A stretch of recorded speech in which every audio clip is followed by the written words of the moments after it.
Olá, eu sou a professora Juliana e esse é o professor Antônio André. E nessa série nós vamos falar sobre o casamento entre a estratégia e a liderança.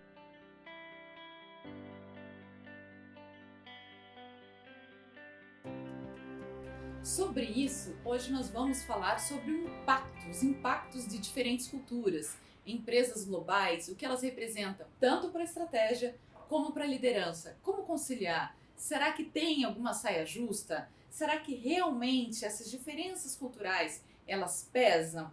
Como é que é esse transitar? Como é que o líder lida com isso? Como é que escapa, dessas saias justas, esses ruídos que podem acontecer? E sobre isso, eu conheço aqui uma pessoa, mais conhecida como estratégia aqui, que já fez negócio em mais de 40 países, trabalhou e trabalha com internacionalização de empresas e que certamente tem muito para contar. Conta um pouco daquela história que, aliás, eu já conheço muito bem, que você viveu no Sudeste Asiático. Foi isso mesmo? Foi. Que história foi essa? Conta aí. Eu quero contar duas histórias. Uma que foi uma tremenda de uma roubada, sabe? Às vezes a gente entra numa roubada daquelas, né? Para ter uma ideia, eu era o diretor-presidente de um grupo multinacional gigante, eu respondia aqui para toda a América do Sul, e foi uma época da minha vida, eu passei quase 20 anos viajando muito, especialmente para o Oriente. E eu tinha acabado de chegar de uma viagem, onde eu passei 43 dias lá no Oriente. Tinha acabado de chegar, e quando eu cheguei eu fui direto para minha casa, a família, tomei um banho, eu tive que voltar para o escritório. A hora que eu cheguei no escritório, tinha minha equipe lá, uma boa parte do meu time lá, me esperando dentro da minha sala. Eu falei, rapaz, aí tem. Conclusão, no que eu entrei na sala, eles começaram a me contar o seguinte: olha, nós fizemos uma compra de 20 mil toneladas de bobinas, de aço,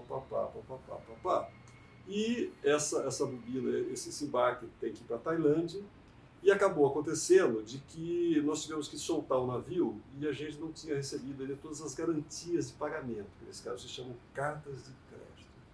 E eu falei, quanto ficou para trás? Eles falaram, ficou para trás 12 mil toneladas de aço. Bom, 12 mil toneladas de aço naquela época eram 6 milhões de dólares. Eu falei, caramba, e o navio saiu agora faz quanto? Não, o navio saiu faz 3 dias. Eu falei, bom, o transit time do navio até ele chegar na Tailândia vai demorar, uns redondos 30 dias. Sabe o que eu fiz? Eu chamei minha secretária e falei, compra uma passagem para Bangkok hoje. Conclusão, eu liguei para minha casa, falei, olha, lamento, para a Tailândia de novo. Conclusão, fui bater lá na Tailândia. Cheguei na Tailândia, fui atrás do nosso representante lá na Tailândia, chamado Narong. E eu cheguei para o Narong e falei assim, Narong, eu não vou sair daqui enquanto a gente não resolver esse problema.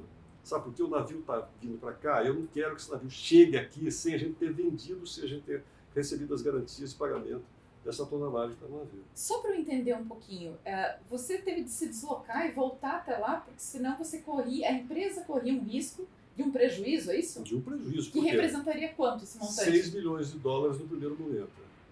Por quê? Porque se você imagina que a gente tinha um navio carregando cargas que a gente não sabia se a gente ia receber o dinheiro por ela. Ou seja, você tinha que lidar ali com tratar de mobilidade para você não perder esse valor, porque senão você estava perdendo para a empresa. E fora isso, lidando com todas as suas emoções de medo, de receio, enfim. Eu sou responsável por isso. Então o líder é responsável. Ou seja, a minha equipe comeu bronha.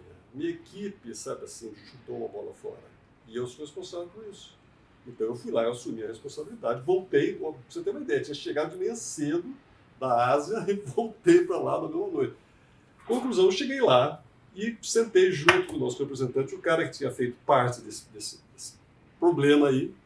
E eu falei para ele, eu não vou sair daqui enquanto a gente não conseguir resolver esse problema. Para encurtar essa história, acabou acontecendo o seguinte, cara. Ele conseguiu uma reunião com o possível comprador, que era aquele que tinha colocado o pedido, mas não colocou a garantia de pagamento. E ele conseguiu um jantar.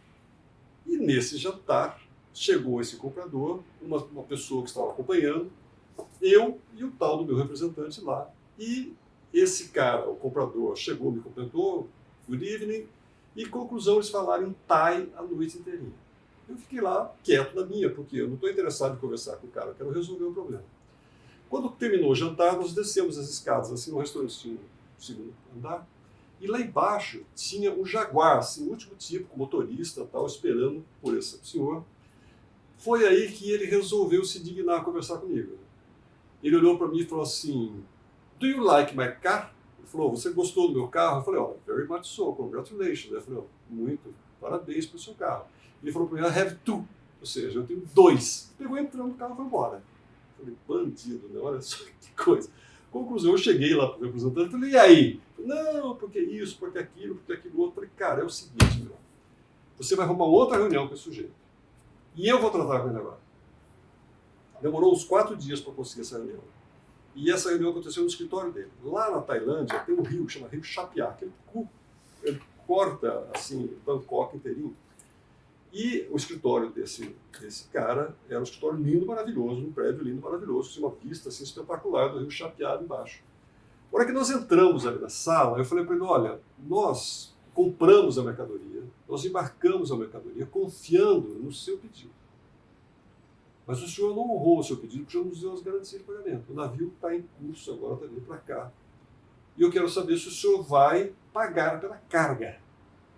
Ele olhou para mim e falou assim, se o senhor voltar nesse escritório, o seu corpo vai ser encontrado flutuante lá no rio Chapia. Bom, eu entendi claramente a mensagem dele e, obviamente, nunca mais voltei naquele escritório. Conclusão, o que eu tive que fazer? Eu tive que fazer uma outra solução. E que solução foi essa?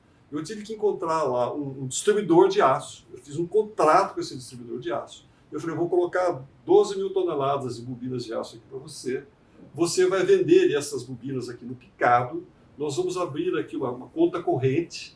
O meu representante comercial aqui vai, junto com você, acompanhar essa conta corrente. E na medida que você for vendendo, você vai me pagando. E você vai me pagar com uma fração do valor de venda já para o consumidor final. Ou seja, com isso, a margem do preço de venda era um pouco maior. E eu consegui, vamos dizer assim, resolver um problemaço.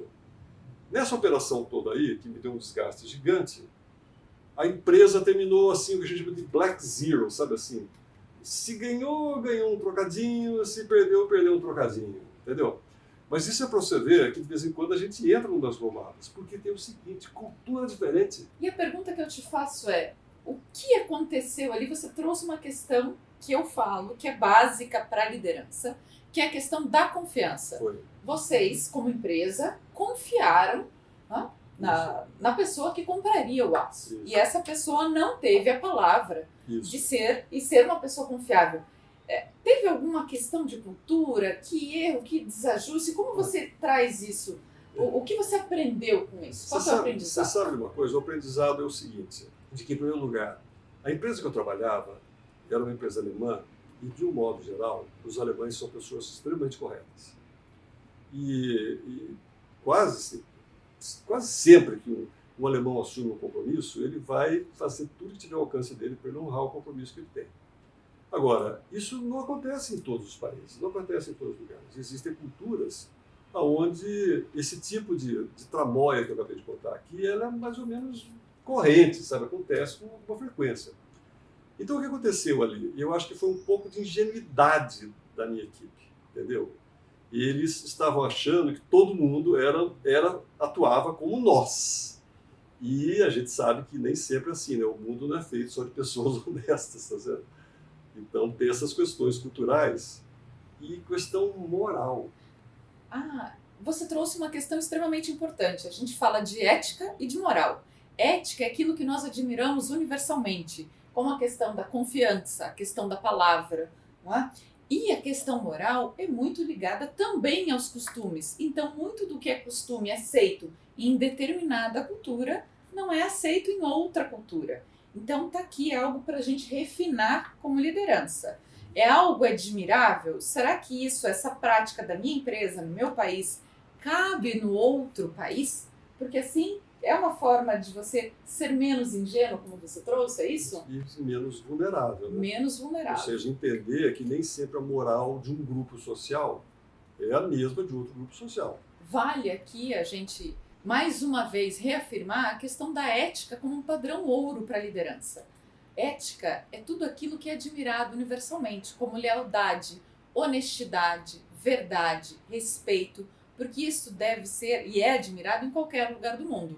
Agora, não dá para ser ingênuo de acreditar que, de repente, esse confiar é igual em todos os lugares do mundo. Então, está trabalhando para uma empresa global, vai negociar em outros países, confira quer dizer que nuances cada país tem. E cada país tem o seu. Então vale esse estudo prévio. Certamente você, décadas atrás, já aprendeu a lição e nunca mais esse tipo de gafe. Certamente você não cometeu. E conseguiu ainda, né, sair bem de certa forma, dentro do possível. Posso falar de um outro exemplo agora que eu citei logo no começo do vídeo, né? Porque a gente está falando de diferenças culturais, tá certo? E eu vou dar um exemplo para você. Muitas vezes eu chego na sala de aula e pergunto assim para os meus alunos: algum de vocês já esteve participando de uma reunião que você, de repente, em algum momento da reunião, você pergunta assim: cara, o que eu estou fazendo nessa reunião? Olha, quando eu faço essa pergunta, quase todo mundo levanta a mão. Ou seja, quase todo mundo já viveu uma situação dessa. Está numa reunião que não sabe o que está fazendo lá. Por quê? Porque muitas vezes esses gestores, nós estamos falando deles aqui, eles acham que fazer reunião é bom. Fazer reunião é uma forma dele ser valorizado, porque ele está lá liderando uma equipe, fazendo uma reunião. E tem muitos gestores, inclusive, que eles gostam de fazer reunião assim, 8 horas da noite, tá certo? Para mostrar que eles estão dedicando, suando a camisa, tá certo? Estão lá after hours, né?